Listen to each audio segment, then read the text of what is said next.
What's happening? I don't own the rights for the music in the background. That's German culture. So I told you I read the book Notes from the Underground from Fyodor Dostoevsky. We will talk in this video about nihilism and about different approaches to the same problem, the problem of nihilism, that also Nietzsche realized. He's also a nihilist, but the answers and the angles at what these philosophers or proto-psychologists look at nihilism are different approaches. So we talk about this now. What is nihilism? Nihilism is the biggest danger to mankind, and in the time when Nietzsche and Dostoevsky lived, these geniuses were the first to realize it, and they created psychology through their philosophical way to describe what is happening in the world and how people develop. Wait a second. All right, so nihilism is the result of industrialism moving towards modernity. I have no idea what I'm talking about, still I do. And it means that through progressive thinking, so through rationalizing everything and through thinking in this progressive way, it means it's not a sustainable way to think, like renewal, dying and renewing.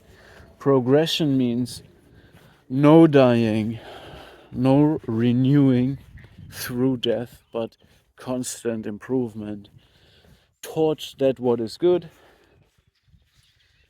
So this is the idea of modern science and education. Yeah, so we have economic progress, we have education, we have arts, and we have people who think, now this is civilization, to be educated, to learn from books and be able to repeat what you learn in books. And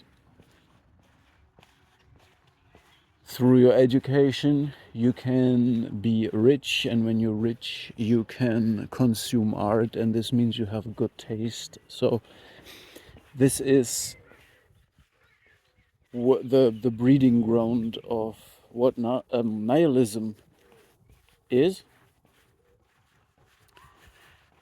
because what also has happened is that people have been divorced from purpose through religion or spirituality. So the problem is not spirituality or religion. Spirituality was in our in the area where we live, there was shamans. A long time ago there was shamanism, tribal culture, and that is not a problem. The problem is also not Christianity. The problem is that people unalived all of this. So shamans and the tribal connection has been lost in the process of civilizing, monopolizing into that what we see today, that and people have unalived spirituality and religion, and this was replaced by science, rationality, morality, and everything that you can learn from books. So this is what society has become. Society has become deeply nihilistic, which means There's a lot of people. Some of them are rich, some are not. Some are educated, some are not. But all of this gives absolutely no purpose to life, because it's all just consumption and, production and consumption and distraction. So this is the breeding ground for nihilism, and this is the biggest danger for humanity, right? So Nietzsche saw the same problem and Dostoevsky saw the same problem, but they have different approaches, very different approaches to wrestle with this problem. While Nietzsche is very solution oriented, he wrestled all his life with this problem and created different ways to describe it and offered solutions how to overcome it in his way. Amor fati, eternal recurrence, the Übermensch, yes, stuff like that. And now I see Fyodor Dostoevsky having really the same, let's say, wrestling with the same problem, but having a very different way to describe it. And what he does is he describes the underground man. The underground man is fully aware of the purposelessness, and purposelessness is nihilism. It means it makes no sense. This form of life makes no sense. So everybody who's rational can follow the logical breakdown of the underground man that explains us why this form of nihilistic life makes no sense. So he says, the underground man says, intelligent people do nothing. They are just thinking. So they are living in this hyper-conscious feedback loop of thinking. And by the way, consciousness is nothing else but words in your head. So it's people who are constantly engaging in words. So they translate. So this is what the underground man states. He says, intelligent people translate the fullness of life, the drives, the desires, the purpose, everything that is human, in words in that circle in their head. And this is of course a very toxic cocktail, and he's even fully aware of that problem and fully aware that this cannot be the full life, and he criticizes and thinks he is rebelling against this nihilistic society that is full of either intelligent and therefore passive people that don't act, or stupid people who function and act. And when you follow his logic, he's right about everything. But in my opinion, one must look at this, the underground man, as nihilism itself. It's the embodiment of nihilism. It's like screenwashing, because this person criticizes the nihilistic world around him that has no purpose, but he himself is even worse than that, because it's just this person that thinks he's intelligent because he has retreated into the underground and doing nothing but turning words in his head. So we must look at him as a very sick mind that is the embodiment of nihilism, and I get strong vibrations of that this is also a form of the last man that Nietzsche described. In a different way, but in a similar way. And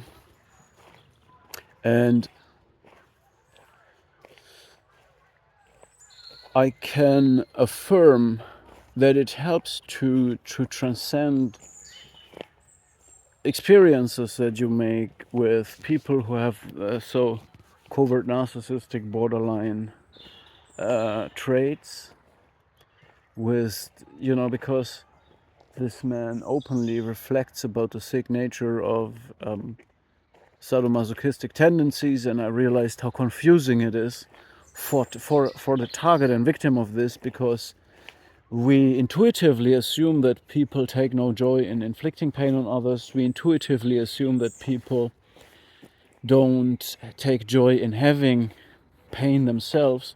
But when you realize that a person enjoys to humiliate and to be humiliated, you can't touch this person anymore, because no matter what you do, it's just very sick and disturbing and confusing. So the solution is non-reactivity and distancing to this person, of course, because obviously this leads to nothing, right? Yeah. So it helps with this very much. It also, of course, gives insight into the human shadow, because the underground man serves as a negative role model, as the worst you could become, and a form of why nihilism is so dangerous. But it's very healthy, I think, to know Nietzsche and Nietzsche's approach to it, because again, Nietzsche's philosophy is the most life-affirming one, while Dostoevsky shows how nihilism can lead into the disintegration of the human being, where when you read Notes from the Underground, you see what a human being can become. Nothing but a shadow, an illusion of an illusion, just reflecting about life, not participating, and seeing everybody who participates in life as stupid, dumb, and yeah,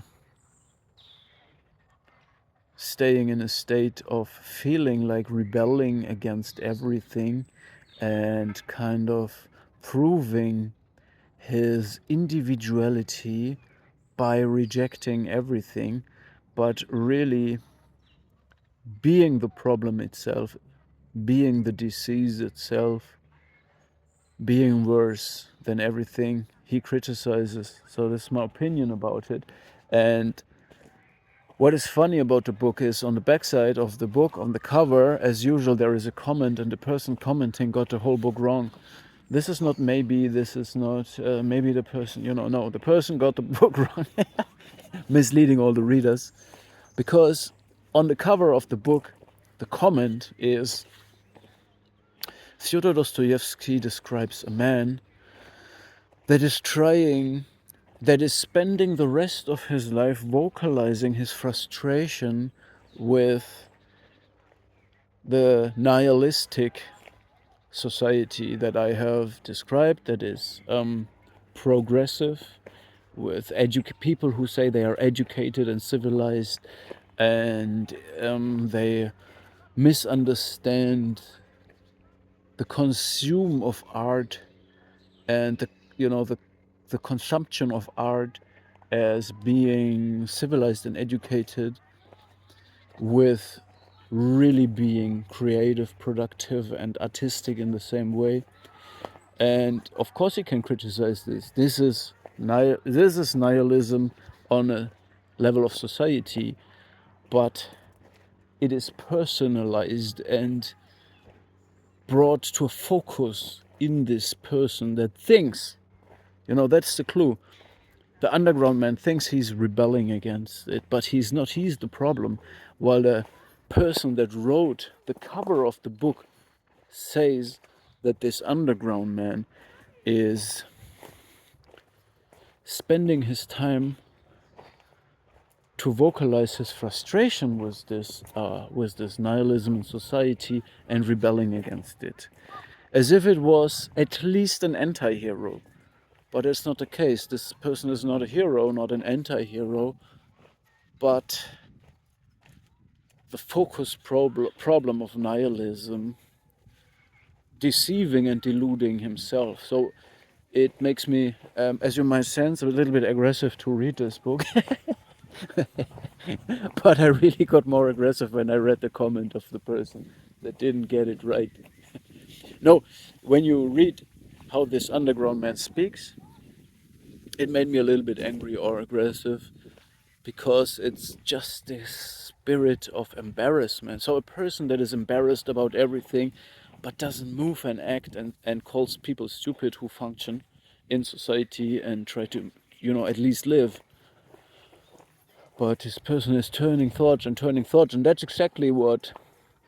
And repeating the same logics again is almost like narcissistic repetition to train your brain to believe some stupid logic over and over again. It's disgusting, and I am very happy that I have this reflex, this I would call it immunity system that rejects this, that gets aggressive, that finds out that this is the problem itself, not like the person that writes in the comment. The person in the comments thought Dostoevsky is such a respect, a person of high respect, and he is. He is of higher respect than this person probably thought, but he thought that Dostoevsky shows us a person that is rebelling against nihilism in society, period. But that's not true. He shows us a person that is the embodiment of the dysfunction of nihilism, like a lens. Society is the lens that focuses all in this one sick mind, all right? And the sick mind is the real problem. It's not society, it's this person is the problem.